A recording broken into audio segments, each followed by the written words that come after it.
hip flexor stretch. Start in a lunge position with your back knee down.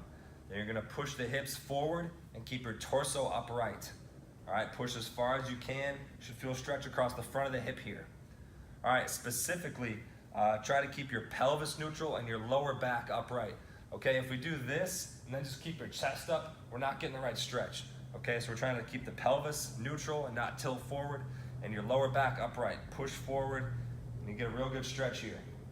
Okay, now the standard we're going for on this is at the bottom of the stretch, your thighs line up. Okay, that's where we're trying to get to. We're close to that at least. Now the rectus femoris stretch. Again, we're in a lunge position, back knee down. Now we're stretching a quad muscle. So we gotta go heel to butt first. Then we add in hip extension. So we're pushing the hips forward just like the hip flexor stretch. All right, now that stretch is gonna be more in the upper quad here. Now this muscle attaches to the front of the pelvis. So just like the hip flexor stretch, we're trying to keep the pelvis neutral.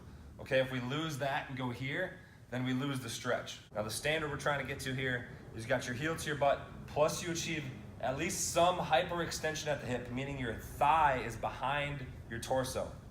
Now a lot of people who are tight will struggle to get into position for the rectus femoris stretch on flat ground. That's where you put something behind you, like a bench or a chair or a couch.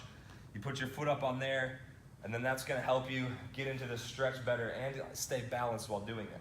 Lastly, when you're doing this, you got your kneecap right down on the ground. So make sure you're on something soft when you do this. Don't do it on a hard surface.